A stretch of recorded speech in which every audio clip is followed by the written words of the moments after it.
नमस्कार, मैं विष्णु शर्मा आप सभी का आपके ही अपने चैनल विष्णु एडीपी में हार्दिक स्वागत करता हूं। और आज की हमारी कक्षा रहेगी हिंदी व्याकरण की। जी हां, हिंदी व्याकरण, जहां पर हम सीखने वाले हैं आज स, श और श का उच्चारण। यहां पर हम देखेंगे हिंदी वर्णमाला में जब हम स का उच्चारण करते हैं तो वहां पर आप देखेंगे वर्णमाला में 3 स दिए हुए रहते हैं। वहां पे स, श और श, जिसे कि हम सामान्य बोलचाल या फिर हम जैसे पढ़ाते हैं या फिर शिक्षक हो या फिर पालक हो, हम बोलते हैं कि यहाँ पर जैसे बोल दिए सपेरा का स, शक्कर का स या शलजम का स और षटकोण का स। हम इसी नाम से, इन्हीं नामों से इसे हम जानते हैं कि स के इस प्रकार के रूप होते हैं। हम इसे सपेरा कह देते हैं, उसे शलजम का स कह देते हैं, उसे षटकोण का श कह देते हैं। इसके अलावा बहुत ही कम लोग हैं जिसे इन स के उच्चारण के बारे में पता हो कि स का उच्चारण कैसे किया जाता है, सही उच्चारण किस प्रकार से किया जाता है, इसका नियम क्या है, उच्चारण करते समय हमें किन बातों का ध्यान करना चाहिए ताकि ये जो तीनों स है इनके उच्चारण सही हो सके, सही इसका उच्चारण हम कर सके और हम बच्चों को भी अच्छे से बता सके। यदि बच्चे स्कूल में पूछते हैं कि सर हम शक्कर का श का उच्चारण कैसे करें, कहां पर सपेरा का स आएगा, कहां पर षटकोण का स आएगा, तो हम अच्छे से बता नहीं पाते। हम बस कहते उन्हें कि स श स, उसे सही उच्चारण करके हम नहीं बता पाते। बोलते अरे सपेरा का स लिख दो, अरे षटकोण का श लिख दो, शक्कर का श लिख दो, इस प्रकार से। लेकिन हम वास्तव में उन्हें नहीं बता पाते कि ये जो शक्कर का श है, शलजम का स है, षटकोण का श है, जिसे हम कहते हैं इस प्रकार से, उनका सही उच्चारण करने का तरीका क्या है, ये होता क्या है, इसके नियम क्या है। तो आज इन्हीं सभी के बारे में हम जानेंगे। यदि आप इंग्लिश की क्लास भी अटेंड करते हो, हिंदी में भी आप रुचि लेते हो थोड़ी भी, तो आप जरूर इस क्लास को अटेंड करें क्योंकि यहाँ पर आपको कुछ नया सीखने को मिल रहा है। तो चलिए आज की कक्षा हम प्रारंभ करते हैं। सबसे पहले हम देखते हैं यहाँ पर जिसे कि हम सपेरा का स, इस प्रकार से हम इसे जानते हैं, लेकिन उसका उच्चारण कैसे करना है वो अभी आपको मैं बताने वाला हूं। अब हम चलते हैं इसके नियम की ओर। हम वास्तव में हिंदी में इसे क्या कहते हैं, हिंदी भाषा में व्याकरण में ये जो स है इसे हम दंतव्य कहते हैं। जी हाँ, दंतव्य स इसे कहा जाता है। जैसे कि आपको नाम से ही समझ आ रहा हो, यदि आप हिंदी थोड़ी भी रुचि लेते हैं, हिंदी के बारे में थोड़ा भी आप जानते हो उसके बारे में, ये जो तीनों स है इसके जब हम उच्चारण करते हैं तो हमारे जीभ और दांत का यहाँ पर बहुत ही महत्वपूर्ण स्थान होता है क्योंकि इन्हीं के माध्यम से ही हम सही उच्चारण कर सकते हैं। इसके नियम क्या है ये मैं आपको बताता हूँ। जैसे कि मैंने कहा दंतव्य, दंतव्य का मतलब होता है दंत यानी कि दांत। जब हम ये जो आप सपेरा का स कहते हैं इसका उच्चारण जब हम करते हैं दंतव्य स का, तो आप याद रखेंगे, आपके लिए मैंने देखिए यहाँ पर एक संरचना बना के रखी है, यहाँ पर चित्र बना के रखा है आपके लिए मैंने जीभ की। जी हाँ, यहाँ पर जीभ का आप देख सकते हैं नमूना चित्र मैंने बनाया हुआ है। अब इससे हम समझेंगे, यहाँ पर जीभ और दांत का मैंने यहाँ पर चित्र बना के रखा है। अब हम कहाँ पर किसका प्रयोग कैसे करेंगे, तो कौन से वाले स का उच्चारण होगा ये हम देखते हैं, आपको बहुत ही अच्छे से समझ आएगा। सबसे पहले मैंने कहा सपेरा का स, जो आप कहते हैं दंतव्य यानी कि दांत। अब आपको देखना है यहाँ पर नियम क्या है।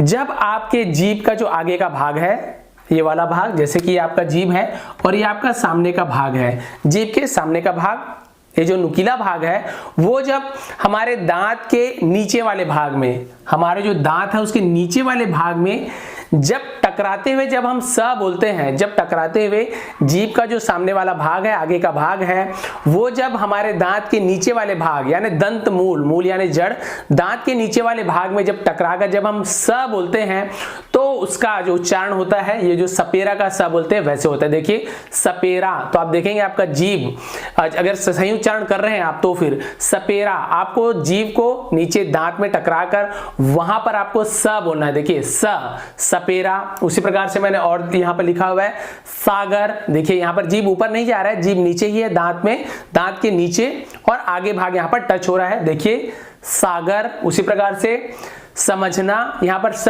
दांत जो जीभ है आपका ऊपर तालू में या इधर उधर नहीं जा रहा है, जो जीभ है वो दांत के नीचे वाले भाग में ही है। देखिए समझना। उसी प्रकार से सड़क, तो जब स बोलते हैं तो जीभ आपका नीचे रहना चाहिए, तो फिर ये दंतव्य स का सही उच्चारण होगा। उसी प्रकार से सब्जी, देखिए सब्जी, तो आपको जो बताया वही हो रहा है। आप देखेंगे सरकार, यहाँ पे सरकार स, यहाँ पर श नहीं हो रहा है। अब आपको श वाला भी बताने वाला हूं। यहाँ पर आप समझ लीजिए कि जब आपको सपेरा का स जो आप बोलते हैं, आपको समझाने के लिए ऐसे बोल रहा हूं, जब आप सपेरा का स जो कि वास्तव में दंतव्य स है, उसका नियम यही है कि हमारे जो जीभ का सामने का भाग है वो हमारे दांत के नीचे वाले मूल भाग में जब टकराए और जो उच्चारण स का होता है वही दंतव्य स है, या आप जो सपेरा का स बोलते हैं वो है। आप कॉपी में नोट करते जाएंगे या फिर पॉज कर लेंगे और बाद में आप लिखते जाएंगे, वीडियो फिर से आप देख सकते हैं। ये हो गया पहला नियम, स का आप अच्छे से जान गए। इसी प्रकार से जो भी स है आप उच्चारण करके देख लेंगे, जो मैंने नियम बताया वही सही है। बहुत सारे आपको मिल जाएंगे नेट में, यदि आप सर्च करते हैं कि स से शुरू होने वाले शब्द तो बहुत सारे आपको शब्द वहां पर मिल जाएंगे। तो पहला नियम आपने जान लिया, स दंतव्य। अब हम बढ़ते हैं श तालव्य। जी हाँ, जिसे कि हम सामान्य भाषा में, बोलचाल की भाषा में हम इसे शक्कर का श या फिर शलजम का स से हम जानते हैं। अब हम बच्चों को या फिर किसी को भी हम अच्छे से बता सकते हैं कि इसका नियम क्या है। देखिए, इसे हम कहते हैं तालव्य श। जी हाँ, तालव्य। ताल यानी कि तालु, तालु यानी होता है हमारे ऊपर का भाग, जीभ के देखिए मुंह का ऊपर का भाग, इसे हम तालु कहते हैं। वहां पर जब हमारे इसका जो नियम है, तो जब हमारे जीभ, जो हमारा जीभ होता है, इसका जो भाग है, देखिए ये साइड का भाग है जीभ के, देखिए ये सामने से थोड़ा सा जो नीचे का भाग है, ये वाला भाग, जब हमारे तालु से और दांत, ये देखिए दांत के नीचे, ये दांत के साइड में ये वाला जो भाग होता है, पीछे का भाग, जो कि ना मध्य है ना ही सामने का है, थोड़ा सा उसके पहले का भाग आप देख सकते हैं, वो क्या होता है जब तालु से भी टकराता है, हल्का किनारे का जो दोनों जीभ का किनारे का भाग है, वो जब ऊपर तालु से भी टकराए और दांत के किनारे से भी टकराए, दांत से भी टकराए और तालु से भी टकराए, तो जो उच्चारण होता है वो ही जो श तालव्य है। देखिए श, श, यहाँ पे स नहीं बोल रहे हम, दांत को यदि हम नीचे रखते हैं जीभ को तो स, तो यहाँ पर शक्कर, देखिए शक्कर, सुनने में ही बड़ा अटपटा लग रहा है, आपको समझ आएगा गलत है शक्कर। लेकिन यदि हम सही उच्चारण करते हैं, हमारे जो जीभ के दोनों भाग है किनारे के, उसे हम जब तालु से टकराते हैं ऊपर और साथ में दांत भी वहां पर, दांत का जो किनारा होता है, जीभ का किनारा दांत से जब टकराता है, तो ये जो श उच्चारण सही में होता है। देखिए शक्कर, शक्कर, तो जीभ का किनारा जब हमारे तालु से टकराया ऊपर, तो फिर वहां पर श का उच्चारण होता है, जिसे कि हम श तालव्य कहते हैं। कुछ उदाहरण, शलजम, देखिए सलजम नहीं बोल रहा मैं, दांत जीभ को नीचे रखूंगा तो सलजम, तो ये गलत हो जा रहा है, शलजम ये सही उच्चारण है। उसी प्रकार से शक्कर, शक्कर, देखिए शक्कर, ये गलत हो गया, जीभ को मैंने दांत के नीचे लगाया, ये वाले नियम से हम चलते हैं तो उच्चारण गलत होगा, सुनने में भी आपको अटपटा लगेगा। शक्कर, देखिए एकदम ऐसा लग रहा है कि कोई भी कुछ भी बोल दे रहा है, लेकिन यदि हम सही से बोलते हैं शक्कर तो सुनने में अच्छा लग रहा है, यही सही उच्चारण है शक्कर। उसी प्रकार से शरबत, शरबत, ये गलत हो गया, शरबत सुनने में अच्छा लगता है। शाकाहारी, शाकाहारी गलत, शाकाहारी, तो देखिए तालु में आपका जीभ ऊपर टकरा रहा है, आप थोड़ी सी प्रैक्टिस करेंगे, अभ्यास करेंगे, आपको अच्छे से उच्चारण करना आ जाएगा। शर्मा, शर्मा, शर्मा, ये गलत है, शर्मा सर, ये गलत हो गया, शर्मा सर, ये सही होगा। उसी प्रकार से शंकर, शंकर गलत है, शंकर सही है। शरारत, शरारत, शरारत गलत हो गया, शरारत, आप प्रैक्टिस करके देखेंगे आपको समझ आ जाएगा। उसी प्रकार से देखिए शर्मिंदा, शर्मिंदा गलत है, शर्मिंदा सही है। आपको अच्छे से समझ आ गया होगा ये वाला भी नियम। एक बार आपको और अच्छे से बता देता हूं, तालु का जो हमारे जो जीभ का किनारे का भाग होता है, ये जो किनारे का भाग है वो जब हमारे ऊपर तालु से भी टकराए, तालु के किनारे में जो जीभ दोनों टकराए और साथ ही साथ हमारे दांत से भी वो टकराते हैं, तो वहां पर जो श उच्चारण होता है श, वही श तालव्य कहलाता है, जिसे कि हम शलजम का श, शक्कर का श कहते हैं। तो आपको अच्छे से समझ आ गया होगा। हम बढ़ते हैं हमारे तीसरे श, जो कि है षटकोण का श, षटकोण। इसका उच्चारण कैसे करते हैं, और इसका बहुत ही कम लोग इसका सही उच्चारण कर पाते हैं, और आजकल तो ये मान के चलिए कि बहुत कम जगह इसका उच्चारण सही करते हैं, ये लुप्त ही होते जा रहे हैं। लिखने के लिए जरूर लिखते हैं हम वहां पर श, षटकोण का श लिखते हैं, बहुत सारे शब्द में सही लिखते हैं क्योंकि लिखना जरूरी है तभी सही होगा, लेकिन जब हम इसका उच्चारण करते हैं तो जरूरी नहीं कि आप सही उच्चारण करते हो। बहुत से लोग केवल श बोल के शक्कर के श जैसे उच्चारण करके इसे समाप्त कर देते हैं, वहां पर इसका काम हो जाता है, लेकिन ये नियम में सही नहीं है। यदि हम नियमतः चलते हैं हैं तो ये होता है श मूर्धन्य।